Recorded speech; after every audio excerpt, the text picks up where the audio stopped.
What's up, Giants fans, Hub watchers, YouTube subscribers, Twitter and Instagram followers? It's your boy Kush back at it again with another episode of the Just Chillin' podcast. Except this time we not really chilling. Coming off of that, I can't believe I'm gonna say it was a heartbreaking loss to Tampa Bay. Because who would have thought that it was going to be a heartbreaking loss to Tampa Bay? If anything, everybody would have thought it would have been a blowout loss to Tampa Bay.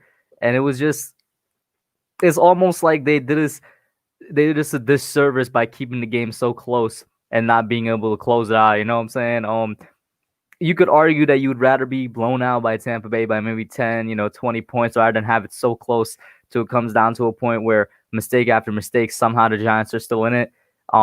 Interception after interception by DJ, somehow the Giants are still in it, all the way down to the point where, once again, the refs cheat us. I mean, ooh, it almost feels like it ain't the Just Chillin' podcast. It feels like it's the Just Crying podcast right now, man.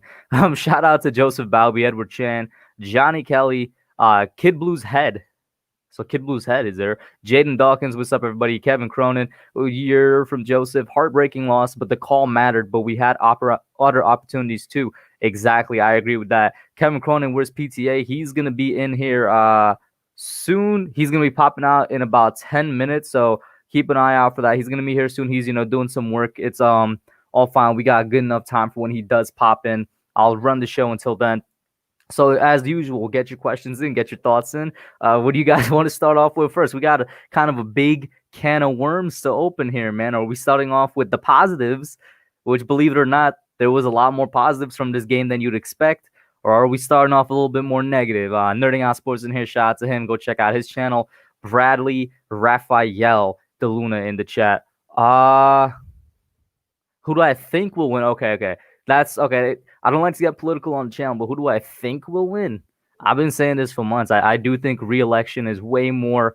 The probability of a re-election happening is a lot higher than I think a new president getting elected. But that's all I'm going to say on that. I do think re-election, just history has shown, and from what I've observed personally, I think that's going to happen. Joseph Balby says, we weren't favored but played a good game on the Super Bowl contender. Here's, you know what? So let's start off with the positive, since Joseph is putting in a positive comment there. And I do know, of course, it is election night, so it's going to be inevitable that I'm going to get some political questions in here. I'll try to answer them as objectively as possible. So let's start off with the good. Let's talk about the offensive line for a little bit. And maybe when PTA hops in, he'll be able to give his thoughts on this. What did you guys personally think about the performance of the offensive line of the Giants last night? I think it was better than expected, because this Tampa Bay team has, I think, a top 5 defense, and their top 3. No, they're second in the league. Entering that game, Tampa Bay is second in the league in sacks, right behind Pittsburgh, just behind by 1. JPP entering that game, 5.5 sacks. And can I just say for a second, man, did the Giants make a horrible mistake trading this guy JPP to the Bucks. Jason Pierre-Paul was supposed to be one of those guys that was supposed to stay with the Giants and finish as a Giant. You know what I'm saying? He was part of that OG group with OCU, Minyora, Justin Tuck, and them. You know what I'm saying? He was mentored by them. He was supposed to be one of those Giants pass rushers that stayed here forever, man. But we traded him away, and he goes over. He reshapes himself, loses a bit of a weight, shifts into the outside linebacker role perfectly, and is a great pass rusher, just as he was with the Giants as a defensive end, man. So I just want to say that. But the offensive line performed better than expected. You know what I'm saying? We up until about maybe the late third quarter was when they started giving up more pressures and sacks. But shout out to Andrew Thomas. He pancaked JPP on one play. I do see Bradley mentioning that. Yeah, that was very funny. And he literally, it looked like he killed a man. I don't know if it was a JPP, but he pancaked a couple people. There was one pancake in the end zone where you just see Thomas's body lying like spread eagle on top of his defender. And I'm like, that defender is dead, bro. Like, all that weight on him. It was hilarious. But Andrew Thomas, talk about a bounce back game from somebody that was struggling a lot throughout the season. And shout out to Mark Colombo. I made a video on this after the Eagles game. Mark Colombo said we're going to see a lot more of a consistent and a better Andrew Thomas in the season going forward. And at least for the first game after that conference, when Mark Colombo said that, that is true. He was better in pass protection. He was better in run blocking. Shout out to Shane Lemieux. I see you guys talking about Shane Lemieux in here. Shane Lemieux looked good in run blocking. He looked good in pass protection too. I think PFF absolutely slimed our dudes Shane Lemieux. They gave him like a 12 overall pass blocking grade, which is ridiculous. But run blocking is where he shines, and that's not a surprise because. And it's funny because he's basically Will Hernandez. He's a mauler that exceeds in run blocking more so than he does in pass protection, and that's the definition of Will Hernandez. But last night, Shane Lemieux did look better than Will. You know what I'm saying? We're talking about a rookie backup guard here. He did look better than Will Hernandez, in my opinion. In run blocking, the run game was effective. The run game was effective. We can't say that 100% of the time with Will Hernandez in there. And pass protection was okay. So shout out to Shane Lemieux. He looked good. Granted, it's one game. I'm not ready to say, all right, start him over Will Hernandez yet. But let's shift over to somebody that should start that we've been saying for weeks now, Matt Peart. I didn't really get to keep my eye on him in the sense that whenever Peart is in there, oh my God, I'm looking for him to see how he performs. But Kid Blue, and shout out to Kid Blue. Of course, you guys know him. Kid Blue made a really good point in the stream last night that I want to say now.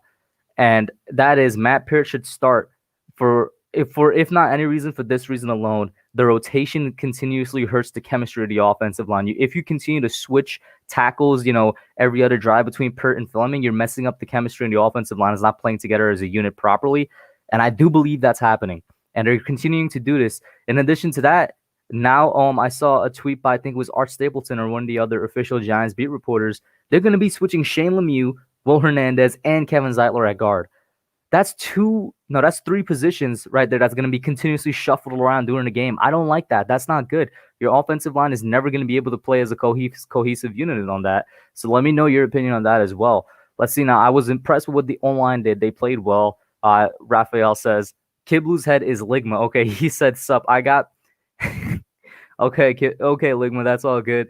All good, Kevin. I kept saying it. This is Bradley. Thomas's problems aren't between the ears. The talent and physical already showed it's there. I think it was between the ears, actually, Bradley. I think his problems were that he wasn't focused and he was trying to play, I wouldn't say hero ball necessarily, but I think he was trying to do a little bit too much. And that's probably what Mark Colombo got into him, whatever meeting they had, and they talked about it. And I think it's all set now. You know what I'm saying? Peart needs to start. Fleming offers us nothing at this point. I completely agree. That was always my argument for Fleming. Why is Fleming still in there? When are we going to see Matt Peart start officially? And then you throw in the chemistry argument as well, and it's like it's a no-brainer to put Peart in there. Let's see. Cowboy X Factor, shout out to Cowboy X Factor in the chat. He says, "Hey there, Hub. I feel your pain. That was a pass interference on the last play. Thank you, man. Listen, bro. Cowboy X Factor, shout out to him, bro. He's a real one. Because even in the Cowboys game, I remember he tuned into my stream after that. And even then, he admitted there was probably a call or two that should have went the Giants' way that did not. It just seems like, and I feel like I said this back in 2018 as well, maybe not so much last year, but it literally seems like the refs are out here trying to make us lose games, bro. And it really started with that Cowboys game. We were like, the calls were honestly 50-50 up to then, but it was really blatant in the Cowboys. They tried it against Washington. Luckily, we pulled out a win. They definitely did it against Philadelphia on a couple of plays. And 100% that last play and really the entire fourth quarter, all the calls were going towards Tampa Bay side. Logan says, please read. Me and my dad were talking and said one of Gettleman's biggest problems is that he tries to build the O-line like it's the 80s. He gets massive guys with no speed at all. I somewhat agree, yet also disagree with that, Logan. Matt Peart is more athletic than you think, which is why he's such a raw physical prospect and why a lot of people loved him. He's big like Mekhi Becton in terms of size, but not in terms of weight. So that allows him to be a lot more agile than you would think. I'm not sure how agile Andrew Thomas is, but he's agile for a guy his size too. But on the inside, I do agree. He tends to get the bigger dudes on the inside. I don't like switching out the linemen. I agree with you. I think I already read that comment, Bradley. I'm pretty sure I already read that one. It's between the ears. The talent and physical already show that it's there. Yeah, I agree with you. So the O-line, here's the thing moving forward. Are you guys like now all of a sudden completely switched over from Will Hernandez to Shane Lemieux? When Will Hernandez is going to be activated again, do you not want to see him out there? Because I think at this point, as much as I hate to say it, because I do like Kevin Zeitler, I think he's one of our best offensive linemen. I think it's probably a no-brainer at that point that KZ is not going to be with the team next season, and it would be Shane Lemieux that slips in at right guard there. So, but for the rest of the season, let's speak for the last couple of weeks here. When Will Hernandez is activated, do you want him to slide back in at starting left guard, or do you want Shane Lemieux to take that spot? And that's going to be something very interesting to see right there. That is going to be interesting. Do I remember when versus Carolina they gave them 5 down? Yes, I do. I remember versus Carolina, Christian McCaffrey did not get the first down, and then they ran the ball on 5th down. That was you talk about a game where the refs just straight up don't want you to win. That right there's your game, bro. Carolina. So there's what it is. A Kid Blue's Head says, I want to cut Zeitler and move Hernandez to the right side. That's an interesting idea. It is an interesting idea. I would like to see how Will performs on the right side. You know what I'm saying? Given a whole offseason to adjust to it. Part of me wants to keep him over at the left just so him and Thomas could, keep that chemistry going. But hey, maybe we even switch Andrew to the right, and then bam, we just I'm gonna throw this out there. It just popped into my head. Don't be surprised if in the offseason Will Hernandez goes from left guard to right guard, Andrew Thomas goes from left tackle to right tackle, and then on the left side we got Peart and Lemieux. Don't be surprised if that happens. That's all I'm saying, bro. Cowboy says, my team now is in their 4th quarterback as Garrett Gilbert or Cooper Rush, who was on the New York Giants this past offseason. Yo, I feel sorry. Cowboy X Factor. I know as Edward comes back in here, shout out to Edward, and he's bringing up the topic. I know for a fact that the Giants are going to definitely be considering taking a QB this year in the draft. What about the Cowboys, though? Let's say somehow, someway you guys end up with a top 5 pick and one of those top 3 quarterbacks are there. Are you guys taking a quarterback considering the Dak Prescott contract situation? And with that, let me hop over to the quarterback. Edward is completely convinced. Edward says we're taking a QB this year unless DJ balls out. And Zeitler is playing the best, in my opinion, to the offensive line. Here he is, PTA Sports. Welcome in, Pest. How you doing, man? Hello, everybody. How is everybody doing today on this fine Tuesday evening? Isn't everything great? Isn't life great? It's election night.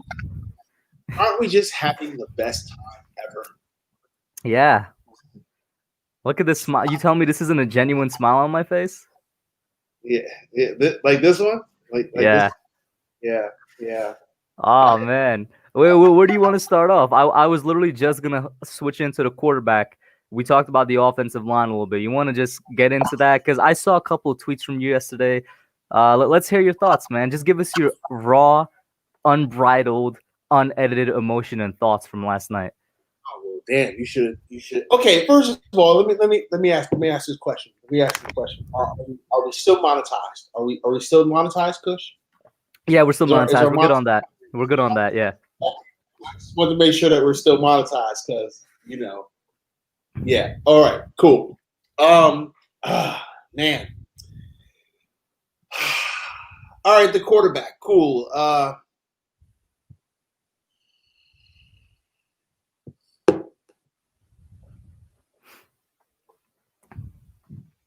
Here's the deal with the quarterback, y'all.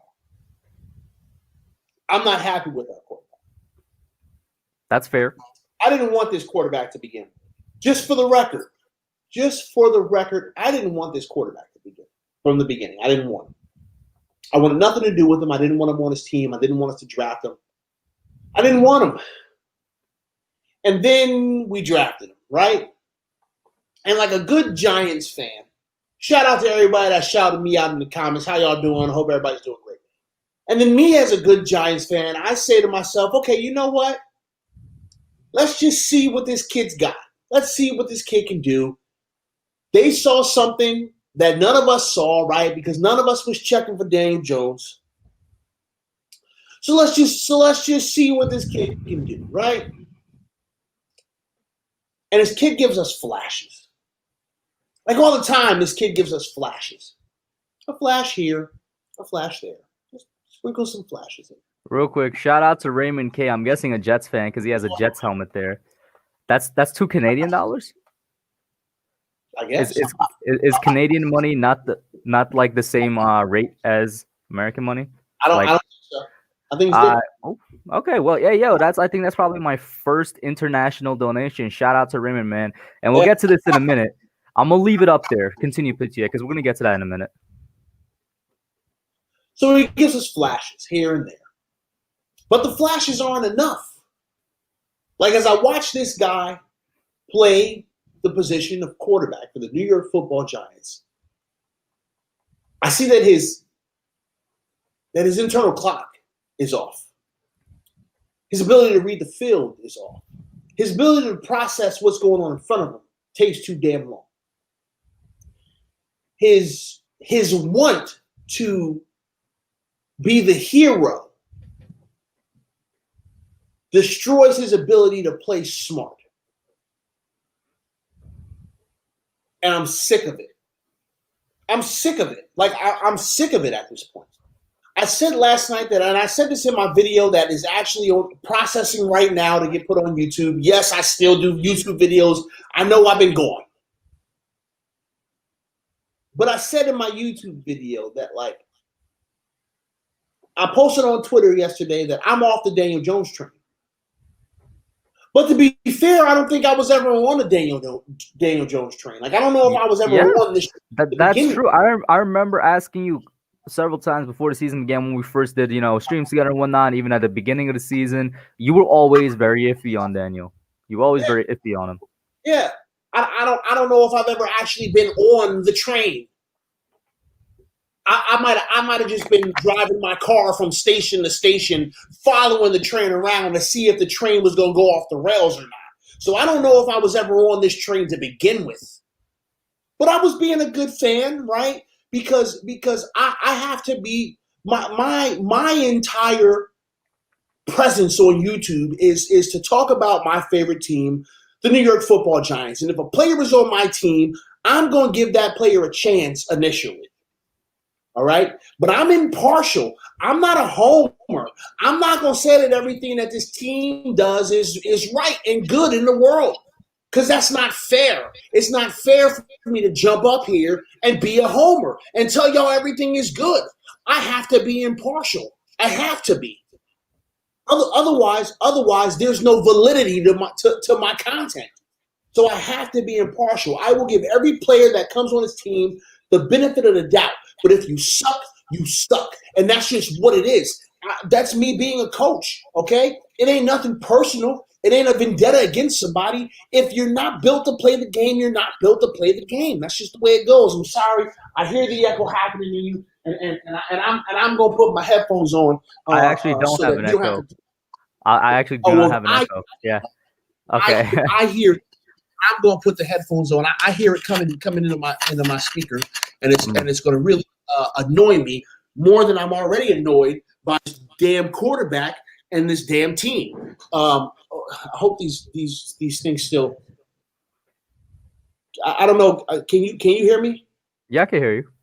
Okay. See, I can't hear you, and I think it might be.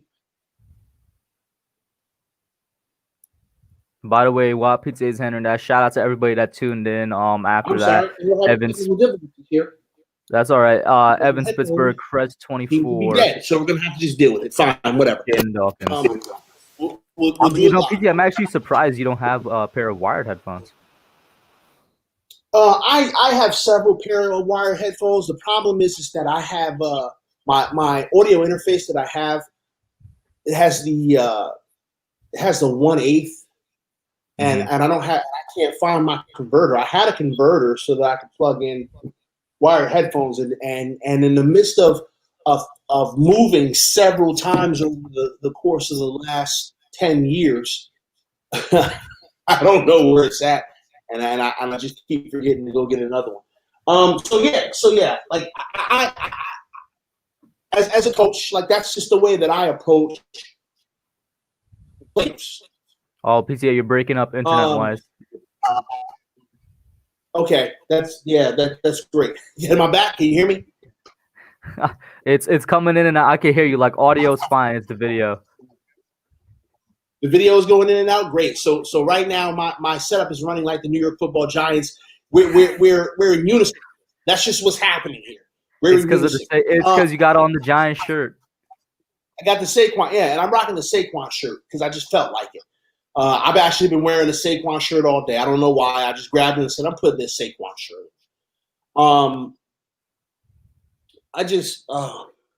I'm so done with our quarterback, but I'm not giving up on him yet. All right. He's got 8 games to prove whether he belongs here or not.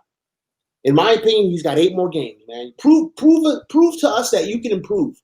He's not going to do it, this Sunday. He's not going to do it next Sunday. But you got 8 games. Show us what you got, or keep it moving, man.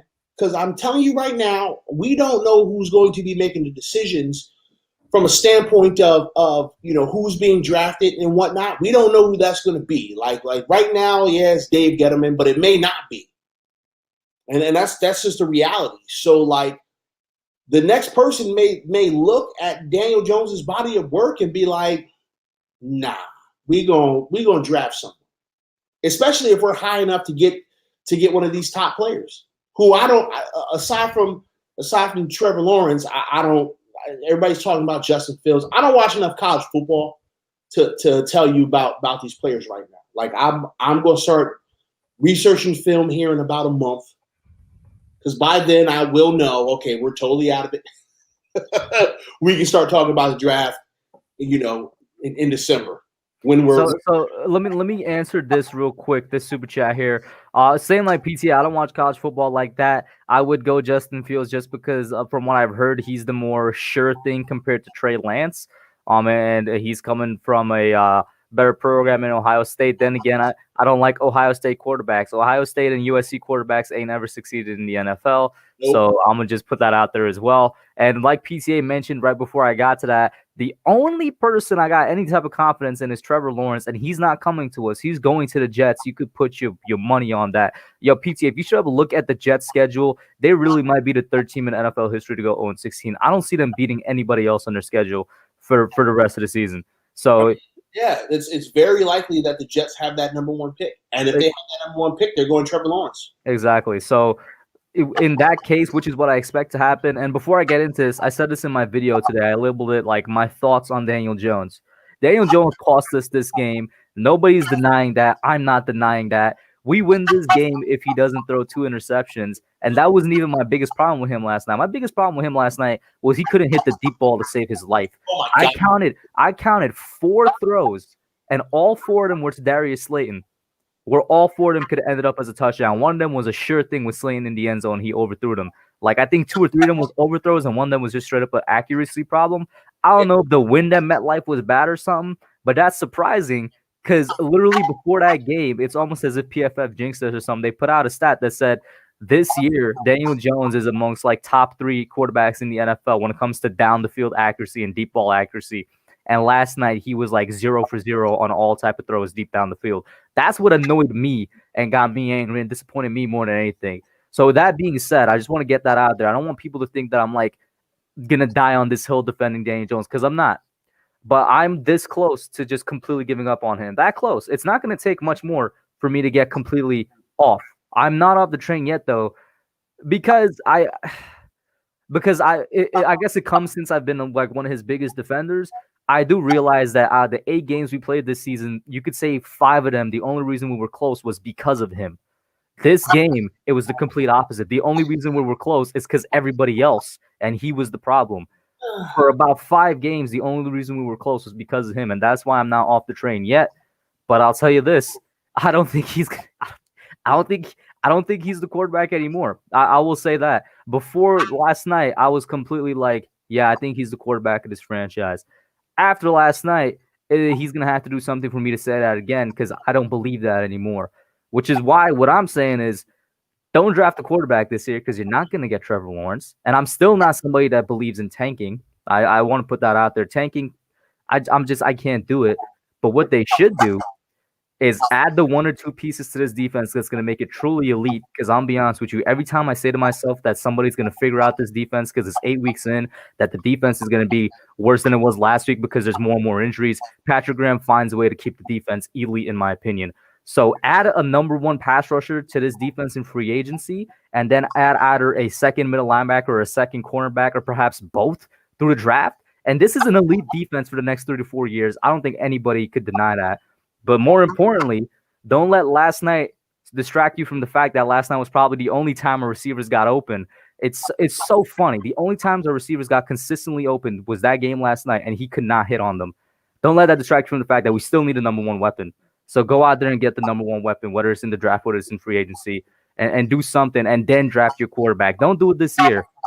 Do it the year after, because that's a mistake we made with Daniel. We took him too early in the sense that we brought him in, and we didn't have any type of legitimate foundation around him, which is what we're in right now. So build that legitimate foundation and then go get your quarterback. I'm gonna let you get that super chat, and then I'm gonna rebut. Shout out to Raymond K for the $2 super chat once again. He says, "Would I add a veteran QB to compete with DJ next year?" That's an interesting. I just dropped my bottle. Let me just get this real quick. A veteran quarterback to compete with DJ. It depends on who the quarterback is. Yeah, Who are we talking about? Because I mean, like, how many veteran quarterbacks are going to be on the market? Are we going to go try to grab Fitzmagic? I was about to say that's the only one that comes to mind. And yeah, Fitzmagic, Fitzpatrick is a temporary solution to a long-term problem. Like that's what he is. Okay, I gotta rebut you, man. I gotta rebut you. On what part? Because I said like 3 or 4 different things. You said a lot of things, but I gotta rebut you, man, because you said like the only reason why we're in the 5 of the games that we've played this season is because of Daniel Jones, and I don't quite think that's correct. I don't quite think that's the reason. Because I personally think the only reason why we've been in so many games is because of our defense. Like, our defense has kept us in so many games, and our offense has prevented us from winning them. We have not been able to put points on the board. Like, we just have not been able to do it. And are the receivers getting separation all the time? No, they're not, right? Let's be fair. Let's be fair, because I don't want people to think that I'm just going to start pooping on Daniel Jones at every turn the way I'm pooping on Evan Ingram, because I'm going to poop on Evan Ingram regardless. I want to say real quick, that catch he made in the 4th quarter made me more angry at Ingram, because that was a tougher catch than what he was supposed to make last week at the Eagles. Ingram, you suck. That's what I said. I was like, good job on the catch. You suck. We could have used that last week. You suck. So I don't want to make it seem like I'm going to become the guy that just poops on Daniel Jones every chance I get, because I'm not that guy, okay? I'm just not. I'm not that guy. But a better quarterback, Jacoby Brissett, I'd be interested. We can talk about Jacoby Brissett. A better quarterback, we win at least three games, 3 more games up to this point. Like 3 more games up to this point. Every single week, Daniel Jones turns the ball over. Every single week, if Daniel Jones is standing in the pocket for more than 2 seconds, he looks like a deer in the headlights. Every single week, we watch Daniel Jones stare down his number 1 read. Every single week, we do this. He does not process well. He does not get through his reads well. If he was able to get through his reads well, or if he was able to process if he was able to process what he's seeing on the field better, okay, then the turnover, the second turnover would have been a touchdown. Darius Slayton is running free down the left side of the field. It's not just the second one. It was both of them. He was running down the field. That's a touchdown. You look over and you see, oh, they got single coverage on Darius Slayton. I know my first read is on my right, but when I hike the ball, let me look at my first read, glance to the right real quick to see if it's open, and look back over. Like, because there's single coverage, and you know. And listen, on the first turnover, I'll give him a pass on that, right? Because Darius Slayton was not killing it, down deep up to that point. But at that point, you should have looked at on that stupid Microsoft tablet that you got on that first interceptions. You should have looked and saw, oh snap, they 1-on-1. Darius Slayton is wide ass open, and I just didn't see him. So that the next time you get that look, you take the shot. Like that's listen. This kid is killing me. He is killing me as a fan and as a coach. He is killing me right now. I just want to say everything that PTA just said, I said in my video today about Dane. Literally everything. And I definitely misspoke, because you look at any video, and PTA knows this. I say it on stream all the time too. I'm one of the biggest defenders of our defense. I say all the time our defense is way better than what it seems on stats. Like statistically, I don't know where we're ranked right now, but we're a top 15, top 10 type of defense, considering what we're doing with the limited talent. And I even mentioned it at the beginning of the stream. I was like, what Patrick Graham is doing every week. Every week I'm saying they're going to fall off at some point, and they just don't. But everything PTA said, I agree with. I completely agree with. I pointed out the thing about Darius Slay. And here's the thing, and I corrected myself in that video because I wanted it to be unedited. Just because not only was I too tired and too sad to edit that video, but also because I feel like it sends the message across clear when you for like a something like this, right? At first I said, DJ has limited time in the pocket last night, but then I said, hey man, if you got limited time in the pocket and you're operating with such, I think it was like sub 2.5 seconds, then you should know who you're going to immediately. One thing I pointed out, for example, that Dion Lewis play, that last play that was pass interference. I'm not saying that that the pass interference didn't happen. What I'm saying is that pass interference wouldn't happen if he got that ball out immediately. That's the way the play was designed. Oh my God, in the video that I just... That's the way the play that was designed. Get the ball out in rhythm, put it at the pylon, and that's a 2-point conversion. But Daniel Jones dropped back, and he clutched it, and I'm like, throw the ball! And he throws the ball, and when he throws the ball, he still had an opportunity to give Lewis a walk-in 2-point conversion, but he threw it behind him. And I'm like, and here's the thing, right? Because I was in hate mode. I was in hate mode last night. I said at the beginning of that drive, I tweeted, Daniel Jones does not have what it takes to get this job done. Matter of fact, hold on, because that's not quite what I said. Let me read it verbatim. This is why I always have my phone by me. Let's see. I'm gonna find it. Give me a second. That field goal sealed it. Oh, that's the tweet you're reading right there? This is what I'm reading. That field goal sealed it. Jones doesn't have what it takes to go out there and win this game. That's what I said last night. Mm-hmm. That's exactly what I said. He doesn't have what it takes to win this game. And then I said, I don't care about no DPI. I don't care about the no call to DPI. Jones lost us this damn game. Because it shouldn't have happened. It shouldn't even got to that. Literally, I called it on stream too. I was on the computer. I'm like, yo, he hesitated. The way that's designed, he's supposed to get it out immediately because those other routes are trash. But they're supposed to be trash because it's supposed to be to Lewis immediately. That is a routine table route, okay? They cleared out everyone to go to the back of the end zone so that Lewis can run. Not only to the back, PTA, to the back and to the left. Yeah, to the back and to the left of the end zone for Lewis to run that table route right along the goal line. You put the ball on the pylon, okay? That's how that play was drawn up. By the way, great job by Jason Garrett last night. Jason Garrett. Oh my God, that's what hurt me so much, PTA.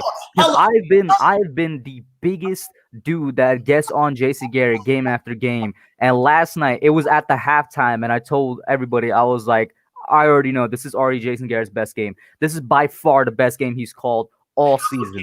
Such a great complex plays, a nice mix of everything. It was legitimately good. And even though DJ couldn't hit something downfield to save his life, he was not gun shy in the second half. He still called those deep plays in the second half. Shout out to Jason Garrett. He gets my respect after this game, but it is so sad that it went to waste. And here's the thing. People killed him on that third and goal screen that he ran. But the fact of the matter is that Daniel Jones is terrible in the red zone. He's terrible in the red zone. He's been terrible all year. He has been so like you really got faith that Daniel Jones isn't going to turn the ball over? Nah, let's just get our points and get the hell out of here. Like that was the thought process in that play call. And I saw it and I went, man, what the hell? What kind of play call was that? And I thought about it and I was like, they wanted to make sure they got points here. They just went safe to get points here. Because you can't trust Daniel Jones in the damn red zone. Especially being that when you're in the red zone, like when you're like 10 yards or closer to the goal line, right? You're either doing a quick pop or you're going to have to let a play develop. Like those are your options because there's not enough field for players to outrun their defender. So they have to run crisp routes and you have to let something develop. And Daniel Jones, he don't process the ball well enough to stand in that pocket for 3 seconds and let something develop. He's going to get deer in a headlight look. That's what's going to happen to him. And it's killing me because I want Daniel Jones to be great. I do not want a single player on the Giants to be bad. I am rooting for every Giant to be good. So I want Daniel Jones to be good but I just don't think he's the guy, y'all. I'm sorry. And if there's some apologists in here, if there's some people who are still on the Daniel Jones train, I said this in my video, hey, more power to you. Stay on the train. One of us is going to be wrong. Stay on the train if that's what you want to do. I was never wanted to begin with. So I can sit here and say, yo, I don't think this kid's got it. I just don't. And here's the other thing. Well, he's only played a season and 1 game's worth of games. Yeah, cool. But the fact of the matter is that when it matters most, he can't get the job done. Like, it's historic. When it matters most, this kid cannot. Daniel Jones this year is probably like the worst clutch quarterback in football. Without question. He's so not clutch. What there should be a word for that. What's the opposite of clutch? There has to be a word for that. Whatever it is, he's that. I don't know. I don't got a thesaurus by me. He's the opposite of clutch. And the reason, here's the reason. Here's the craziest part about why he is the opposite of clutch. Because he's trying so damn hard to be clutch. He's trying so hard. This kid wants to be, and I can respect that, right? I can respect the mindset and the heart that he hopes to have. He wants to be the guy. He wants to be clutch. He wants to be the hero. He wants it bad. You can tell he wants it bad. But just because you want it don't mean you're going to have it. Like, being clutch, being the guy, it's innate. And this is something I said at the beginning too. Andrew Thomas, he was doing something similar to Daniel Jones where he was trying to do too much. I pointed that out in a video last week. A couple days after I made that video, Mark Colombo had his press conference where he said, you were going to see a much more consistent and better Andrew Thomas. This game, Andrew Thomas played the best football he's played in about 4 or 5 weeks. Yeah, for the Giants. Andrew Thomas was doing too much. He adjusted. Daniel Jones is doing too much. I don't know why he hasn't adjusted, whether that's him or it's the coaches, because they adjusted Andrew Thomas real quick. I'm telling you right now, it's not the coaches. I'm telling you right now, it is not the coaches. Because I can guarantee you that Daniel Jones is getting his stuff pushed in. He's getting his stuff pushed in about doing too much. There is no way that they're like, oh, Daniel, you'll be fine, Daniel. Oh, Daniel, you'll be okay. There's no way that that's what's happening. No way. It's not coaching. It's him being in his own head. That's the only logical explanation. Because wait, now I'm gonna direct you to what I said earlier, where I was like, I am close to getting off. I'm not off yet. But then I said, I still don't think you take a quarterback this year because we're not getting Trevor. So I think you continue to build a team and take the quarterback the year after.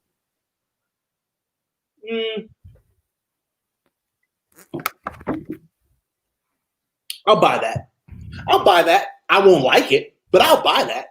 Because if there's a player there, so when you're at as high as we're going to be, because we're going to be top 5, without question.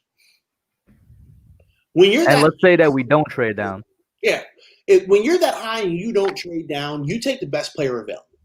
If the best player available is a non-quarterback, then that's what you do. And we live with it. And does it mean that this team doesn't make the playoffs next season? Maybe. But that's just what you do. And we go, okay, well, let's figure out how to get a quarterback later. I don't know. Shout out to Raymond K for the $5 super chat. He says, is there any excuses for DJ considering what Burrow was doing with a team that finished dead last past season? Nah, but I will say this, though. Joe Burrow is like the best quarterback in college football history, and he's translating really well. No, because look at Kyler Murray. Look at what Kyler Murray is doing in 2 number 1 overall picks. Yeah, look at what he's doing. And to be fair, it's not like Arizona's got the best players around him either. I mean, yeah, they got D-Hop. That helps. They got Larry Fitz. He's shorthanded, going to catch everything you throw at him. Christian Kirk. They've got Christian Kirk. Their O-line is okay. Their O-line is probably about as good as our O-line is right now. Nah, their O-line, I would say their O-line is better, especially when it comes to run blocking for Kenyon Drake. I think from a pure talent standpoint, Their line is But very we're not close. talking talent here. We're talking production. In terms of production, they are definitely executing better. Yes, I will definitely say that Arizona's line is executing way better than our line. But pure talent wise, I think our lines are comparable. I really do. I really do. And I think I think yesterday, and I'm not gonna go off of one game because you can't go off of one game. It's not fair. But I think yesterday. Are you talking about Shane Lemieux? Well, I'm just talking about the old line in general. I think yesterday was a good sign of things that could possibly come in the future. So that's why I didn't sure. Do you think that was because of the change? Will Hernandez being out with COVID, Shane Lemieux being in there. You know what? That's hard to say. That's hard to say. I don't know. Mm-hmm. I don't know. And I want to say what Raymond brought up here and then what you brought up with Kyler Murray is another reason why I'm like, if it's not Lawrence, I don't want him, because those guys were the Trevor Lawrences of their class, not only in terms of, they were the number one overall pick, but they were by and large the best quarterbacks in their class. Trevor Lawrence is by and large the best quarterback in his class. Shout out to Calvin in here, an actual Arizona fan. He says, I think Burrow might be better than Trevor. I'm going to have to look, but I don't know. I would say just because he statistically is like the best college football quarterback in the history of college football. Right. I don't know. Oh man, this is this sucks because I'm more unsure about our future from the offensive standpoint than I've ever been. Mm-hmm. I'm more unsure about it than before we drafted Daniel Jones, and I was like, damn, like where are we going to go here? Eli's getting old. We're going to have to get somebody. I'm more unsure having the guy than before we had him. Like, damn, where the hell is this team going? I don't know. I don't know. To kind of add on to your I don't know, I think a lot of people felt that way today when Golden Tate is still here, Evan Ingram is still here because the trade deadline was today. Yep. About that. We didn't move anybody.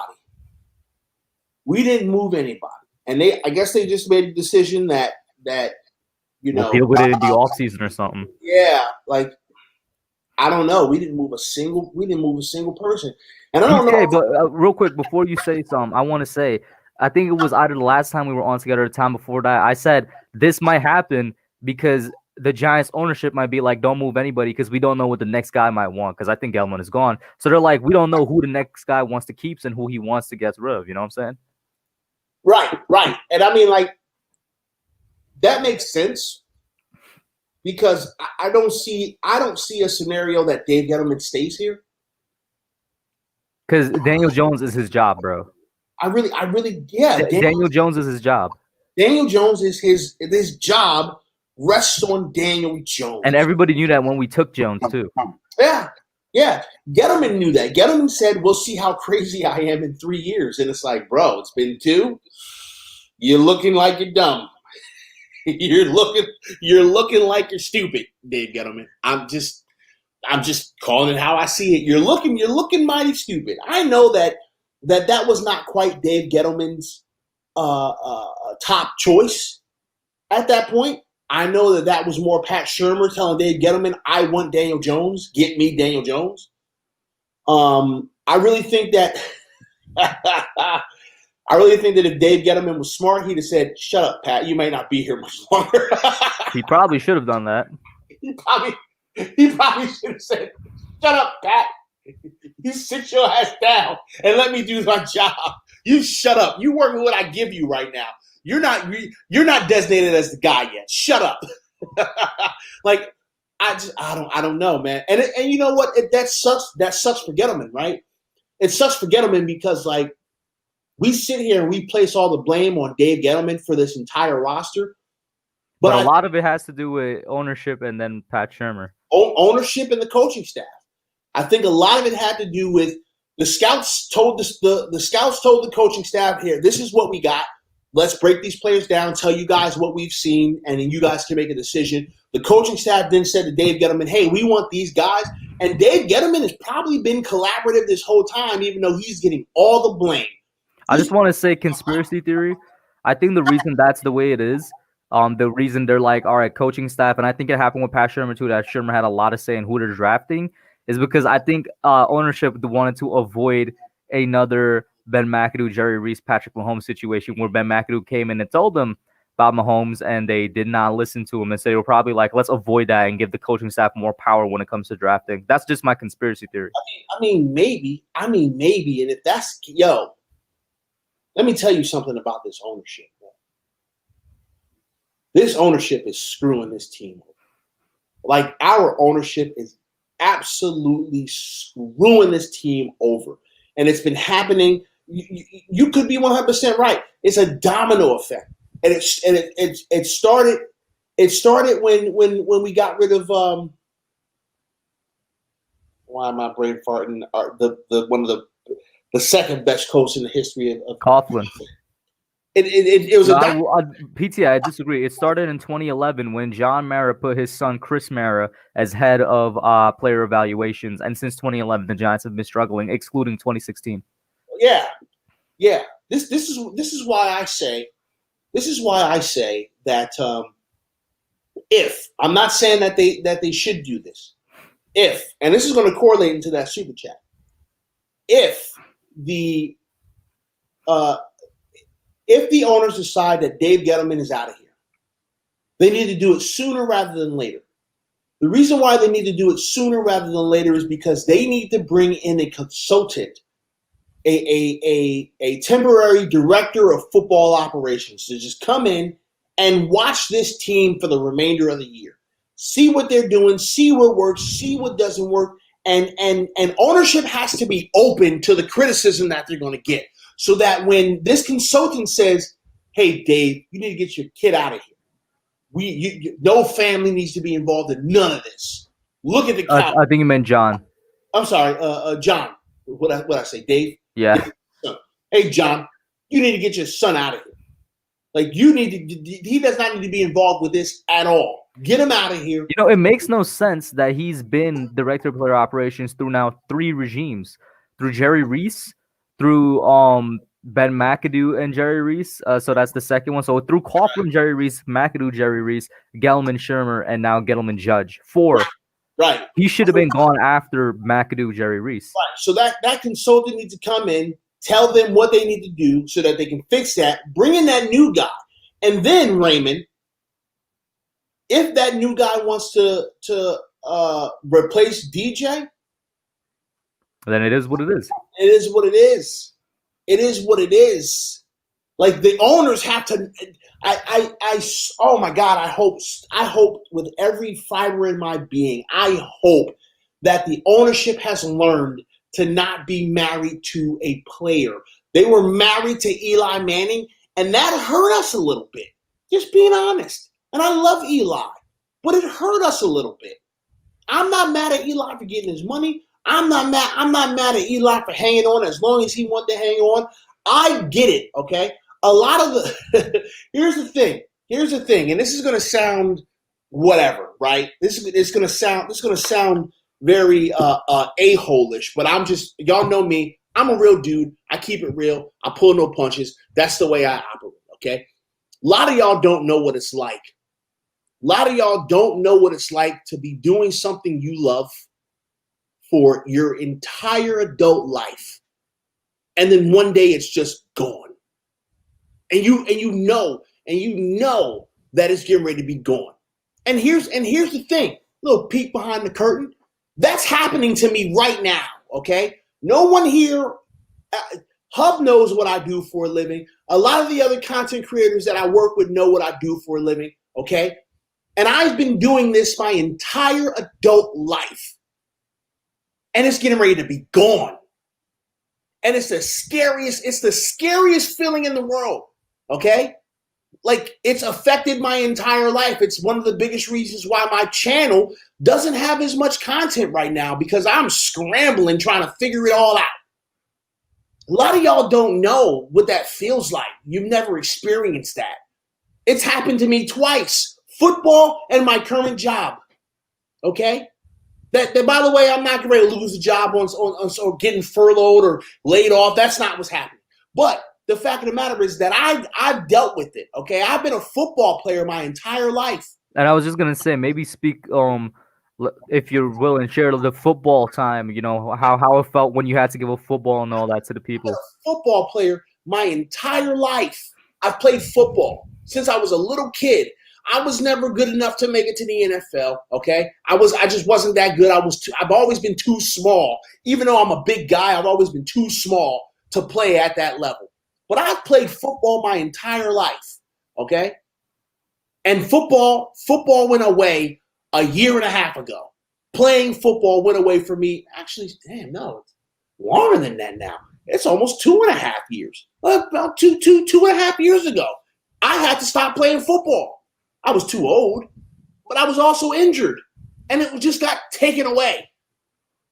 And I watch people play football, and I think, man, God, I would love to throw the helmet on and the pads on, and just feel that change in me when I'm on a football field. You don't want to give it up. I don't want to give it up. I would love to play football, but I can't. It's a wrap for me. And here's the thing, because this is what I miss. This is what I miss the most about football. It's not even being on the football field. See, there's a thing that happened to me when I'd have my pads on, right? And as I put my helmet on my head, as it came down over my face and it cinched down, a change happened in me. There was a change that happened inside of my mental mind frame. And that's what I loved. I loved that when I put that helmet on, I became invincible. I became a superhero, superpowered. Whenever I put that helmet on, right before I went onto the field. And when I came off the field and I took that helmet off, that feeling went away and I kind of relaxed for a second. Ooh, man, yeah, that was good. Hey, we need to do this, we need to do that. Hey, coach, would you do blah, blah, blah, blah, blah, blah. And then as I put that helmet back on, oh, here it comes again. I miss that. Some of y'all don't know what that feels like. And so players don't want to give that up. A lot of times players are forced to give that up. Players would play until they're 50 if someone was going to pay them to do it. They would. If they were good enough, Tom Brady's a prime example. Tom Brady should have been retired. Tom Brady could have retired on top as the greatest to ever do it. I just want to say, low-key, I think him and Gronk are on PEDs or something, bro. They look too good right now at their age. Yo. I mean, it is. No, I'm not Gronk because Gronk's always been an animal, but Tom Brady. But with Gronk, for me, it's like the injuries is what made him leave. His body literally couldn't take it anymore. And then he was away for a year. Like, you saw how skinny he got. Yeah. And I'm just like, I'm making a joke with the PED thing, but it's just saying how surprised I am at how good they are right now. That's because football players are football players, man. That's just what they do. They get small to get big. They get small to get big. Look, I'm sorry I went on a big long tangent, but I said all that. I said all that to say that I was never upset about Eli wanting to continue to play. However, our front office was married to him, and I hope they never do that again. You cannot be married to a player. You just can't. Because this is where we are, because we were married to a player. Imagine if we had Patrick Mahomes on this team, y'all. Just imagine. We had the opportunity with OBJ. We had the opportunity to trade up. And it would have cost us quite a bit, but it would have been worth it in the end. Hindsight 2020. We had the opportunity to trade up and draft Patrick effing Mahomes. We could have had Patrick Mahomes on this team. Now imagine him with OBJ. My goodness. So we wouldn't have Saquon because we'd been winning too many games to get Saquon. But my goodness. Patrick Mahomes with Odell Beckham Jr. My goodness, man. Just the thought of it gives me goosebumps because we would be unstoppable. We would be unstoppable, man. But they were married to Eli. We were married to Eli, man. That's why you can't be married to a player. And as a fan, you shouldn't be married to a player either. Like you shouldn't. Because players are going to come and go. We root for the logo on the helmet and not the name on the back of the jersey. Don't be married to no players. I refuse to be married to a player again. Again, because I was married to Ryan Connolly. I was married to Ryan Connolly, and I was wrong to be married to Ryan Connolly. I learned my lesson. I forgot for a second. And sometimes I'm going to forget, and there's going to be a player, and I'm like, God, I love this player. Like Saquon. I love Saquon. I think that's me with Saquon right now. I'm not. It's hard to not. Yeah. It's hard to not be married to Saquon. I love Saquon, but we can't be married to Saquon either. Like you just can't be married to these players, man. You just can't. I didn't mean to take over your show. I'm gonna shut up for a little bit, let you talk. What do you mean take over? Let's keep it real. That's what's keeping the people entertained. But I was gonna shift it back to free agency and just the offseason in general, because like we said, there was absolutely no moves made today. So let's talk about, since we got into him a little bit, a former Giant. Then I'm gonna get back into the Giant because I feel like we need to cool off a little bit from the Giants.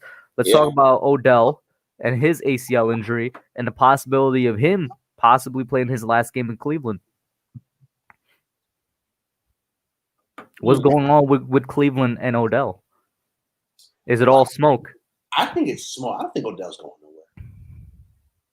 I don't think Odell's going to go a single place, man, because that Cleveland Browns team, that Cleveland Browns team is on to something.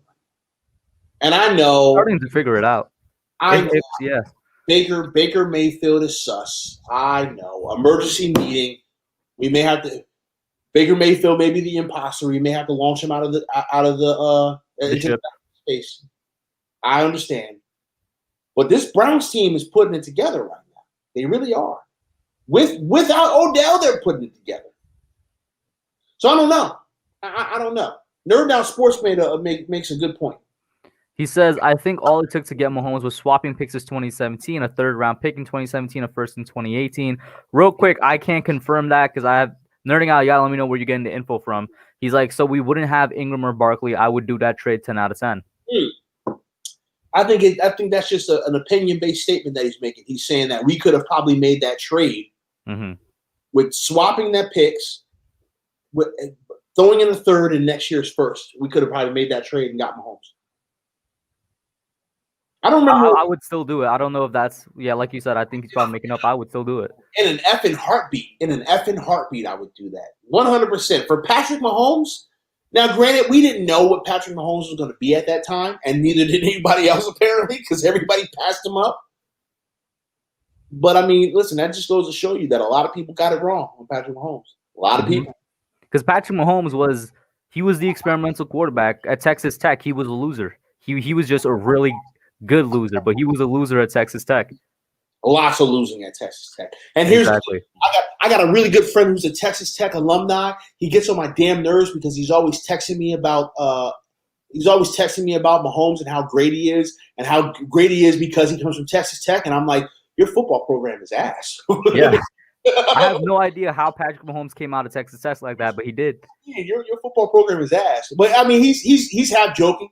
He's half joking. He's just doing it to get out of my skin. But he kind of believes it. And I'm like, yo, your program is ass, man. Nerding Out is saying that's what KC and Buffalo traded, because KC traded up to Buffalo. That was the actual trade that happened. Oh, was it? Oh. So it might have been less for us because Kansas City had a lower draft pick than the Giants did in 2017. So it might have been less for us to trade up to Buffalo. You're lower. Ooh, Cheese Whiz got another good question. I like that question. He says, weird question, shots Cheese Whiz. Do you think we win more games? DeAndre Baker's not making much of a difference. No. You know what? I think he could have made a difference, man. I don't think he's making such big of a difference that we win more games with him. What game? Okay, tell me, what game this year so far comes down to the wire where it's like we needed another cornerback out there to make a play or something? Dallas and Philly. No. Dallas, we already know it was all the refs. But Dallas and Philly, because here's the thing: the Dallas game. I'm not going to say. I will say this though: don't forget, Malcolm Gallup did roast and toast DeAndre Baker last year. If you're saying it's Baker out there instead of Ryan Lewis, Gallup roasted and toasted DeAndre Baker because they had DeAndre Baker playing off zone. I don't think we used DeAndre Baker that way this year. I will point out just to point out, we ain't been playing much man defense with the cornerbacks. We've been playing a lot of zone. We've been playing because for some reason they want to do that bend not break, but they've been playing a lot of zone. It looks like we've been kind of switching. Yeah, we have been playing quite a bit of zone.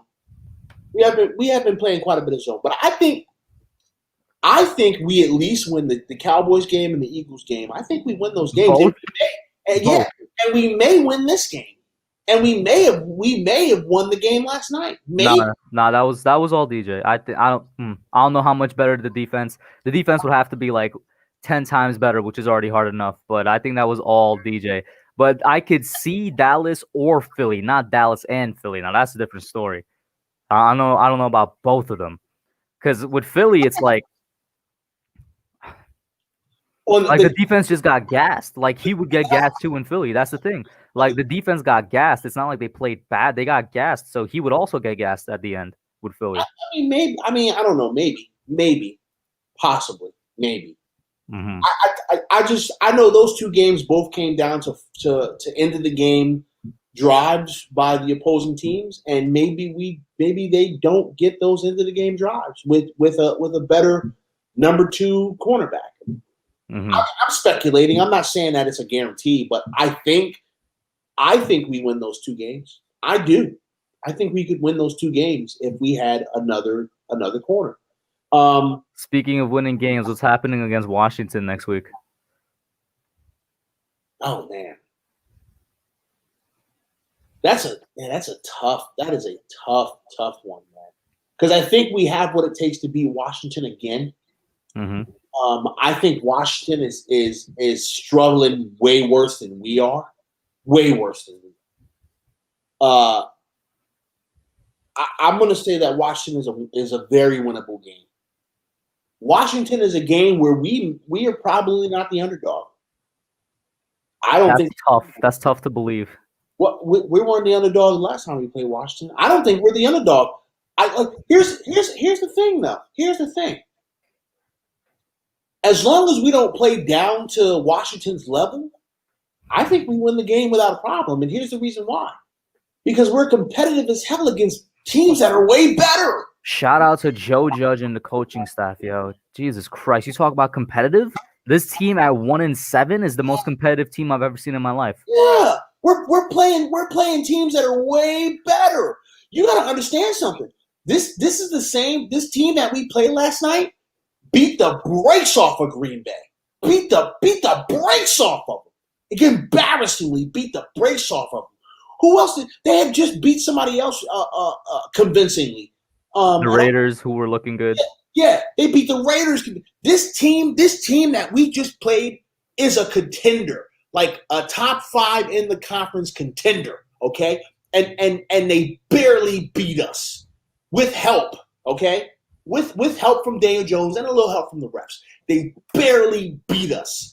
So if we can play, you trying to. There was like a fly. That was real weird technique to.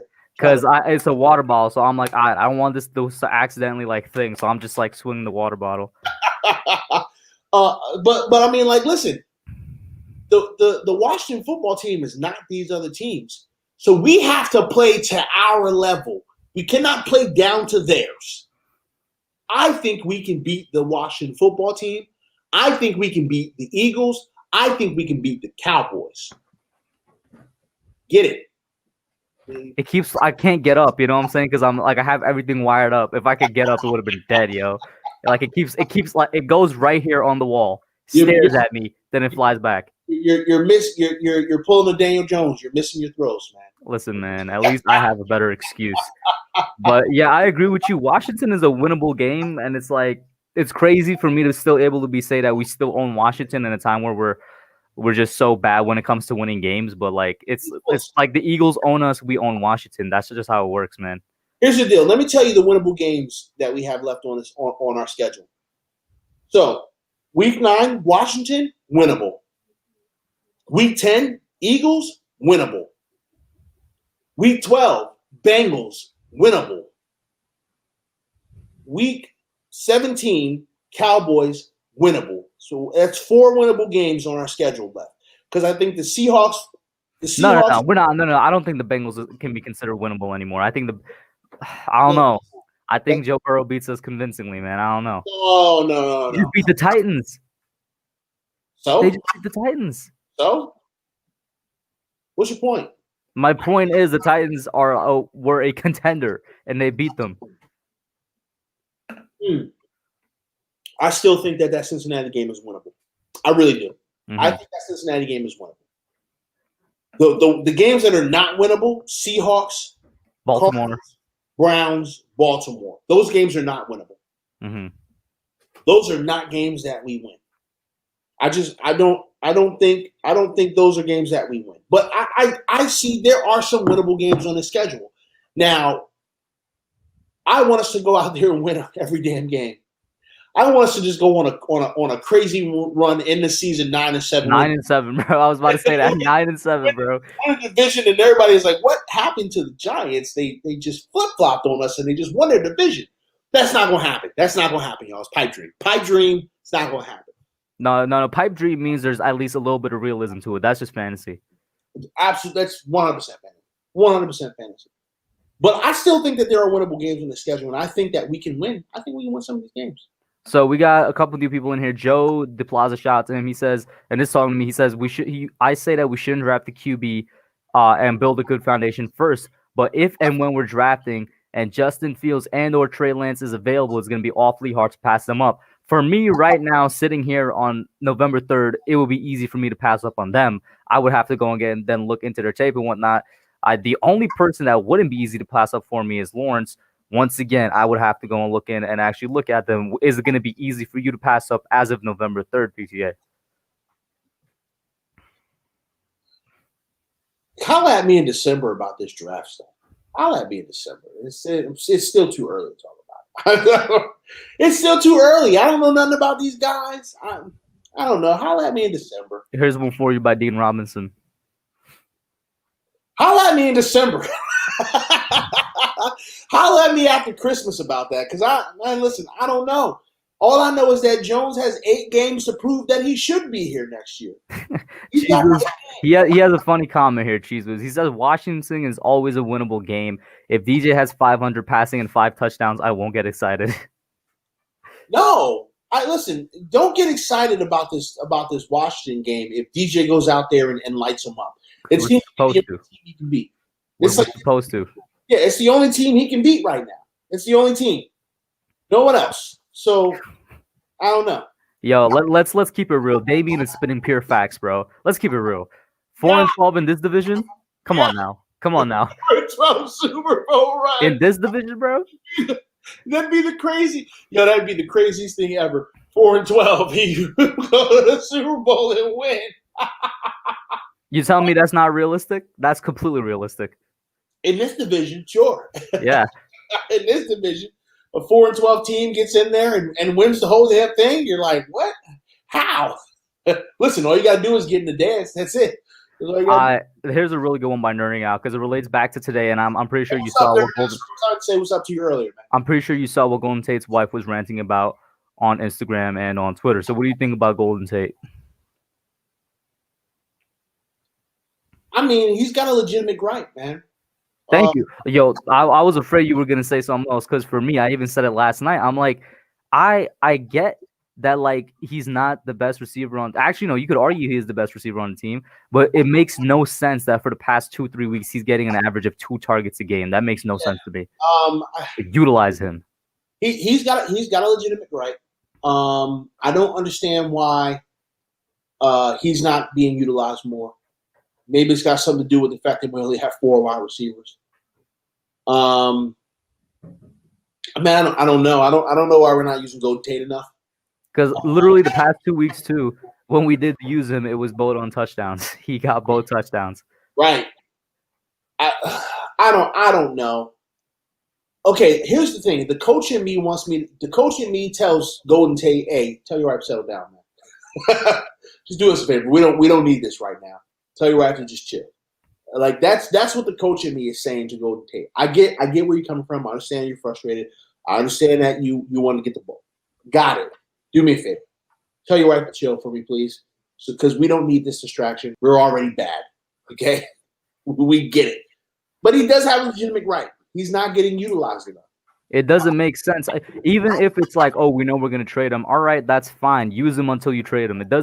I can't think of any reason why they're not giving him the ball a little bit more.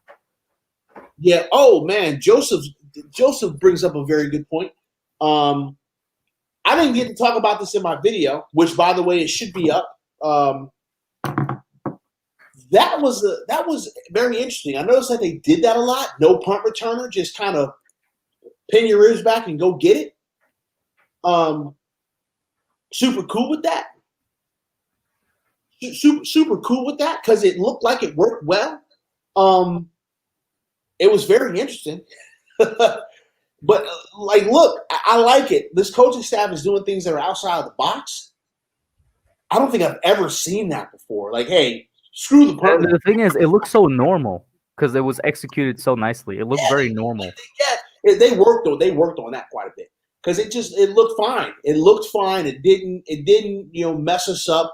The punter wasn't getting good punts off because he saw, oh my God, everybody's on me. I'm surprised that they didn't try to fake it. I was about to bring that up. I'm like, the first time in about 3 weeks without any type of trick play. Yeah. I'm surprised they didn't say, hey, look, next time they line up like that, we're faking it. I don't know. It worked. So I guess it was they're doing some different things, man. And I'm just thankful for that. I'm thankful for innovative thinking right now because we've been so stale and vanilla for the last couple of years that for us to be doing some of these trick plays and special type of things on special teams, I'm good with it, man. I really am. So what do you think about Judge so far this season, overall? Judge? You said Judge? Yeah. Protect Joe Judge at all costs. Protect Joe Judge at all costs. If I had you can have this idea. Just remember that it's my idea. Because if I had merch, that would be my next T-shirt. Protect Joe. # Protect Joe Judge. I don't want to say I'm way ahead of you, but in a sense, I've been ahead of you since about August 27th. I think I'm gonna share a screen. This has been one of my available merch. I'd be surprised if you don't recognize where it's from, but let me share this and add that.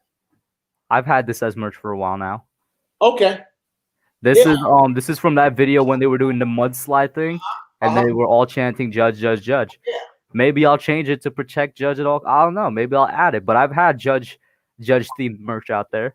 I think I'm gonna get a merch thing going here soon. I just don't have enough slogans and stuff to do merch. And I just got a new logo. So now that I have a new logo, I'll probably throw a couple of T-shirts or something out there. But I just want to say real quick, since I have the merch up anyway, guys, link in the description. The material they use to make these are actually really, really soft and comfy. I mean, I'm wearing one right now. No, I'm not. I'm lying. I was wearing it last night. Which one was I wearing last night? I was wearing where'd it go? The one with this. Oh, this one. I was wearing this dude last night. These guys, which I might have to. It's kind of sad that I might have to take these down because it says the future of the franchise, but this might not be the future of the franchise. So that's kind of sad. I just want to say that. Yeah, probably not. I'm gonna have to get on that merch tip here soon. Especially because the Twitch channel is getting a little bit of steam. That's nice. Nice. Go over to PTA, Twitch.com, man. So this is Cheese Blizz. Yo, Cheese Blizz has been actually hitting it out of the park tonight, bro. Super Bowl prediction: the 4-12 Giants against the 14-2 Steelers. Giants win 62-3. Okay, no. You know what caught my eye the most though, PTA? What are the two losses that the Steelers got right now? Because they're what are they? 8-0 right now or something? 7-0, 8-0. No, they haven't lost. I don't know where those two losses is coming from, but yeah, I don't know where the two losses are coming from, man. 14-2 versus 4-12, and we beat them by 60. Yo, I love it. Hey, Cheese Whiz, I love it, man.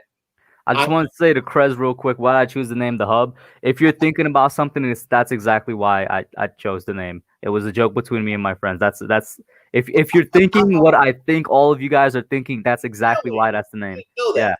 I didn't that's know. exactly why.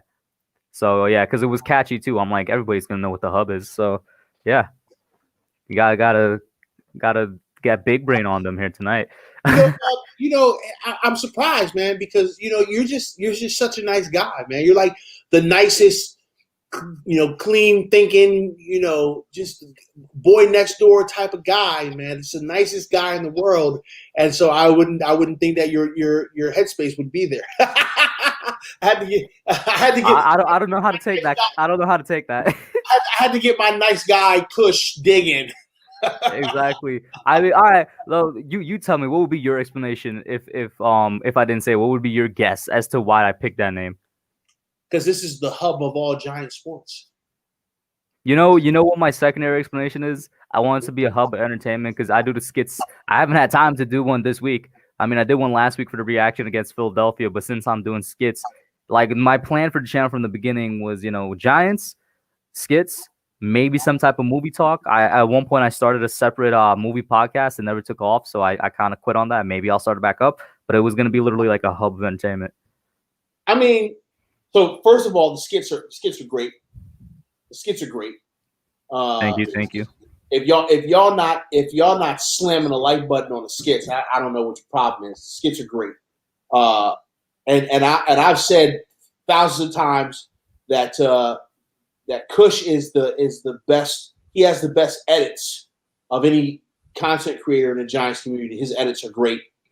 I wish that my stuff was that good, but my stuff is bare bones and not professional. And here's the thing: it'll probably always stay that way, even when It's kind of like your patented style. yeah, even when like when and if my channel gains momentum and I start getting tons of subscribers and tons of views, I will probably still keep that down and dirty feel.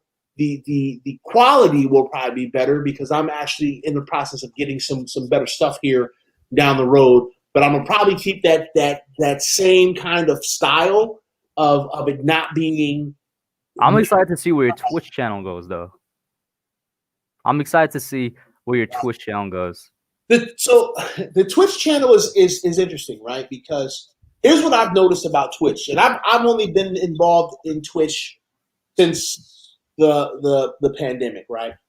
2020 was what really made me start to really pay attention to Twitch because I've never really been. First of all, I'm weird, right, y'all? I don't watch TV like ever. Yo, same here actually. I don't anymore. I don't ever watch TV. I stopped watching TV quite a while ago. I do watch video special interest videos, personal special interest videos, like on YouTube. If there is a series that I hear is really good, Otis Segoe is downstairs. Otis Segoe would have been in here, right? But he had his ball, and he was playing with the ball under my desk, and he kept biting my feet trying to get at the ball. So I kicked his ass out. I was like, "You got to go. You're not gonna be here biting my feet." I just want to say, Toast is so shocked at my explanation for the name. Like his life is a lie. So I had just like kind of got into Twitch, and I started like really paying attention to it. My Twitch stream, I don't know if my Twitch stream is. I don't know how well my Twitch stream is going to fare in terms of doing what I do. Like I think that the people who are in our community, right, our supporters here, I think that our supporters as Giants fans would like to watch my Twitch channel because I am doing New York Giants rebuilds against 32 live people who are also rebuilding their respective team. And so it would be cool for them to watch the journey in an alternate universe if Pestialis was in charge of a team. And if Pestialis was putting a team together, how well will that team do over a 5-season span of time? So I think that in terms of the community, the Giants YouTube community, as a Giants fan, they may be interested in seeing that. But just some rando bando, because that's what Twitch is. It's getting rando bandos to come and chill with you. My content's not quite It's a Cheese Whiz. It's twitch.tv/PTA Sports. Twitch.tv/PTA Sports. That's where it's at. Cop on. Hit me with a follow. I don't ask anyone to subscribe, but if you subscribe, I greatly appreciate it. Subscribing costs money. So I don't ever ask anyone to subscribe, but if you do, I appreciate it. All money from Twitch goes right back into PTA Sports, the brand. None of that money goes into my pocket, even because that's where I'm monetized at right now. But I'm not. None of that money goes in my pocket. I got a separate bank account that I set up, and all Twitch money goes in that bank account, and I use that bank account to make this better, the content better, because that's where that money should go right now. And then if in the future I start making like legit money, then maybe I'll keep some of it. But but right now that money doesn't go in my pocket. That won't go in my pocket. But yeah, my content, I don't know if the Rando Bando is going to want to come and hang out and watch me play CFM. All the Madden people, they like to watch people play Mutt. I don't really play Mutt, but if I got. So shout out to Findler. Findler is a Giants fan. I'm trying to get Findler on my channel here soon. We'll see, but he's very busy because he's blowing up on Twitch right now. And Findler is a no money spent guy, but EA and him started working together, and he's doing Madden live streams, and so I think they're actually giving him money to spend on packs and stuff, because I noticed that he had a lot of points. Mutt points. And I was like, oh, they must have gave him money because he don't spend money like that. Unless he's like, well, I'm going to have these people in here. I'm going to spend 100 and rip some packs or whatever. I don't know. But like, I don't play Mutt because my team's not good enough to be competitive. So it is what it is. Kid Blue's head. That's not Kid Blue's head anymore. It used to be a picture of Kid Blue's head. That's Philly 500, I think. No, that's Kid Blue. Bro, that's Philly 500's head.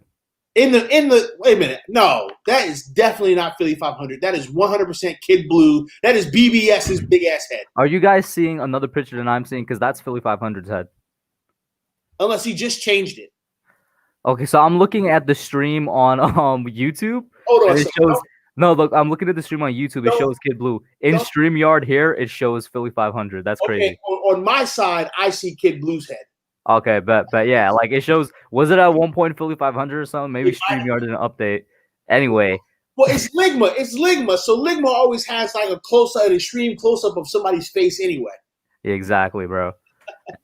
So, I mean, we're probably going to close it out here, guys, unless you guys got any more questions you want to toss in for like the last couple minutes here of the Q&A session. But it was a great one. I mean, if anybody could actually drop the actual link of PTA's Twitch in the stream, go ahead and do that. I completely forgot to put it in the description. But y'all already know his YouTube link is in the description. I'm sure it's somewhere on his channel anywhere. Yeah, so it's definitely on my YouTube page. But here's what I'm gonna do. Let me just open it up. And then I'll put the link in. Give me 1 second. Let me since I can actually do that real quick. Since can't be live to greet new viewers. Hey, shut up. That's loud. Shut up. But yeah, if you guys, while PTA is doing that, if you guys got any last minute questions, toss it in. We will answer them. Tonight went as expected. It was a pain stream, as it is labeled. We got our pain out with the team, with DJ in particular, and we talked a little bit about next week. But I mean, other than that, what are you doing as a Giants fan right now? You know what I'm saying? Oh, there it is. Nerding Out Sports came in clutch. He dropped it in the chat for you. Hey, appreciate that. Thank you very much. I appreciate that. Yeah, that's my Twitch link. Feel free to come and follow me. If you follow me and you don't subscribe, you got to sit through a 30-second ad. Again, it helps the stream. It helps the community. So we do have a last minute question here by Logan. He says, "Do you think I should get a DJ jersey, make it custom, and put Danny Trips on the back?" I mean, I don't know. I think that's that might be a waste of money, Chief. Yeah, I think you're wasting your money on that. Bro, even getting a Saquon jersey at this point, because I was gonna get myself a Saquon jersey for Christmas. I'm not getting it because I'm thinking, like, is it gonna be a waste of money in a year's time? Like, that's the point where I am with the Giants. I'm keeping the Saquon jersey because I want to get it signed. I'm going to try to see if I can get it signed somewhere. So I'm going to hold on. I have the Saquon jersey. My wife bought it for me for Christmas. I'd love to get that bad boy signed and then get it framed and matted and hang it up in the man cave when it gets built.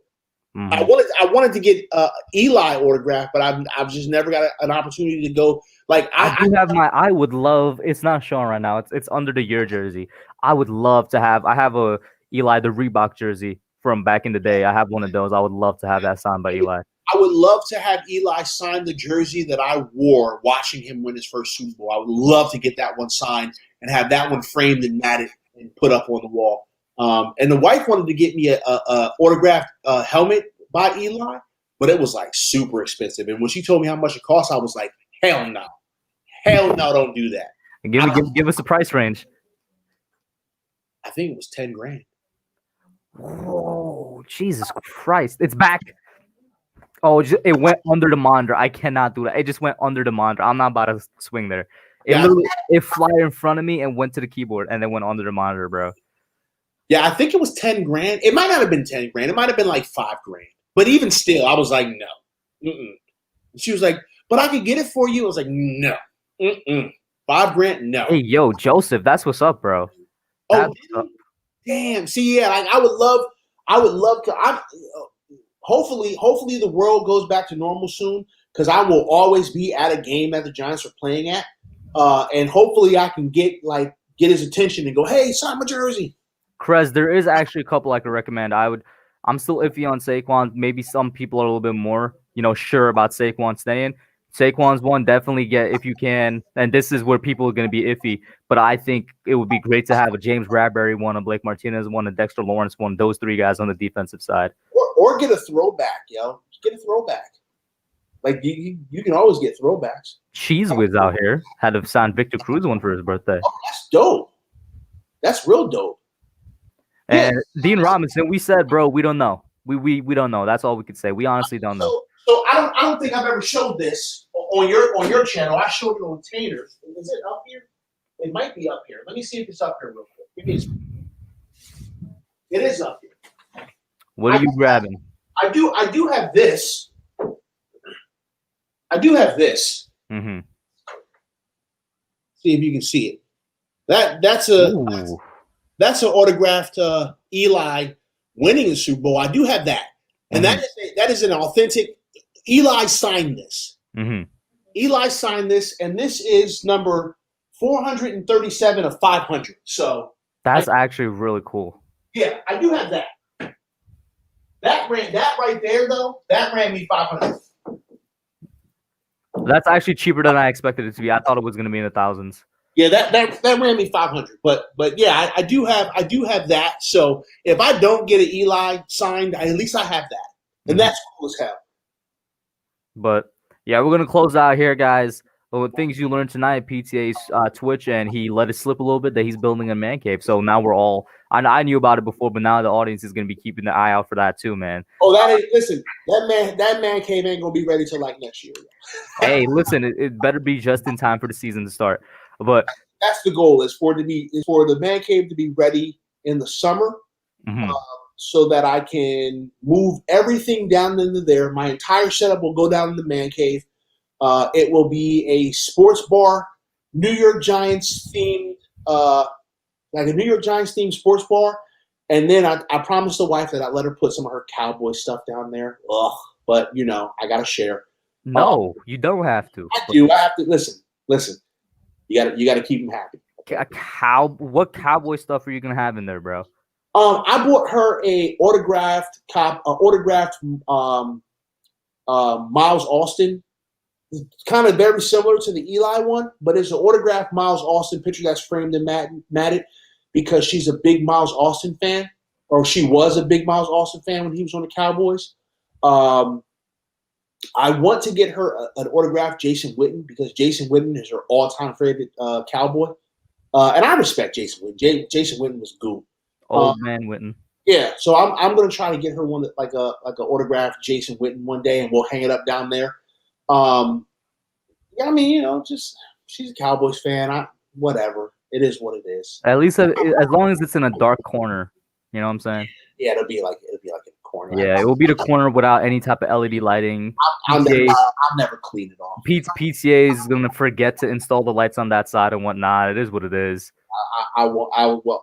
Why is it so dirty? I keep forgetting to clean it. I'll clean it today, and then I won't. Joseph with a little bit of advice here. He says if you want your jersey signed, go to the tunnel in pregame and pray. How do you even get access to the tunnel, bro? No, you just go to where you go to the area where the stands is, and then you just try to get there because they're all hanging out in the tunnel before they. So you just gotta, hey, can you sign? Can you sign? You got to be a kid to get lucky, bro, because they barely do it for the grown-ups. They don't do that shit for adults. If you have a kid, you got a better chance of getting some sign. Yeah. I'm gonna like borrow somebody's kid and be like, yo, I'll slide you a 20, bro. Come down with me. Yep.